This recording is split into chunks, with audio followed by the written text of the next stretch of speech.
24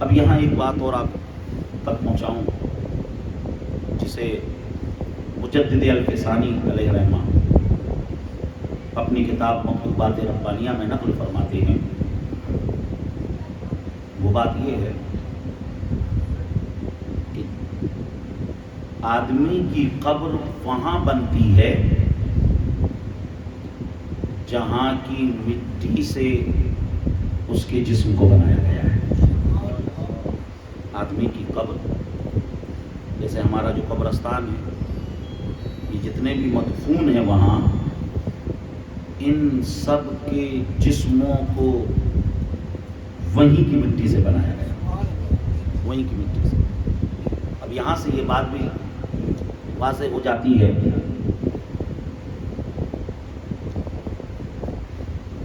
کہ ہمارا تعلق اس ملک سے، ہندوستان سے پیدا ہونے کے بعد سے نہیں، بلکہ ہمارا تعلق اس ملک سے ہماری پیدائش سے پہلے سے ہے.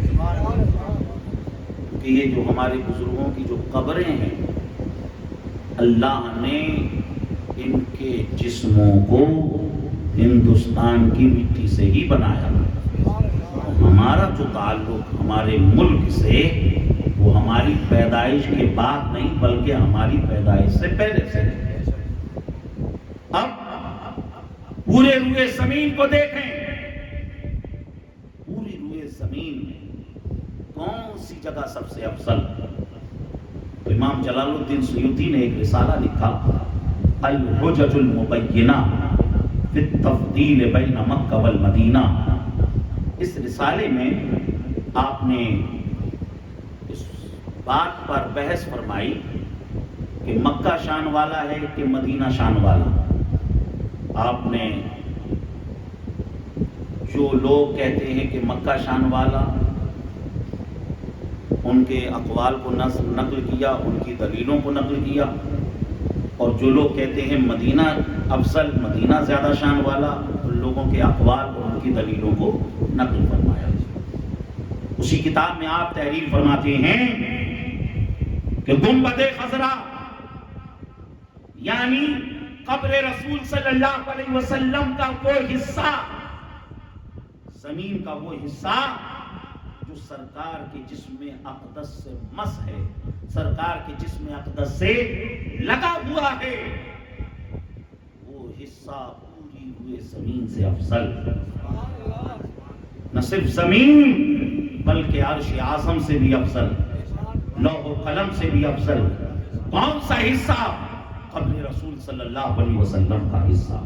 کون سا حصہ؟ گنبد خضرا کے نیچے جو حصہ ہے، گنبد خضرا کے نیچے جو زمین ہے، وہ زمین ساری زمینوں سے افضل، وہ زمین عرش اعظم سے بھی افضل، وہ زمین لوح و قلم سے بھی افضل. عزیزان محترم، اسی زمین سے اللہ نے حضرت ابوبکر صدیق کے جسم کو تیار کیا. اسی زمین سے اللہ نے حضرت فاروق اعظم رضی اللہ تعالیٰ عنہ کے جسم کو تیار کیا. یہاں سے بھی حضرت فاروق اعظم رضی اللہ تعالیٰ عنہ کی شان، عزت، عظمت، رفعت ہمیں سمجھ میں آ رہی ہے. آپ نے جام شہادت نوش فرمایا. قرآن نے کہا وَلَا تَقُولُوا لِمَنْ يُقْتَلُ فِي سَبِيلِ اللَّهِ أَمْوَاتٌ بَلْ أَحْيَاءٌ وَلَكِنْ لَا تَشْعُرُونَ. جو لوگ اللہ کے راستے میں شہید ہو جائیں انہیں مردہ نہ کہو، وہ زندہ ہیں اور تمہیں ان کی زندگی کا شعور نہیں. گویا کہ جب تک کوئی شہید نہیں ہوتا ہے تب تک دنیا اسے زندہ کہتی ہے، مگر جب کوئی اللہ کی رضا کے لیے شہید ہوتا ہے تو پھر اللہ کا کلام اسے زندہ کہتا ہے، قرآن اسے زندہ کہتا ہے. اور کیسا زندہ کہتا ہے؟ دوسری جگہ قرآن نے کہا وَلَا تَحْسَبَنَّ الَّذِينَ قُتِلُوا فِي سَبِيلِ اللَّهِ أَمْوَاتٌ بَلْ أَحْيَاءٌ. جو لوگ اللہ کے راستے میں شہید ہو جائیں انہیں مردہ تصور بھی نہ کر لینا، وہ زندہ ہیں. عزیزان محترم، حضرت فاروق اعظم رضی اللہ تعالیٰ کے حوالے سے یہ چند باتیں میں نے آپ کے سامنے پیش کی. مولا تعالیٰ حضرت فاروق اعظم رضی اللہ تعالیٰ عنہ کے نقش قدم پر ہمیں چلنے کی توفیق عطا فرمائے، ان سے سچی پکی محبت کرنے کی ہمیں حضرت فاروق اعظم کے حوالے سے یہ میں نے آپ کے سامنے کچھ باتیں تھی پیش کی. انشاءاللہ تعالیٰ کل اسلام پورے کے اندر پروگرام ہے، انشاءاللہ وہاں اہل بیت فتح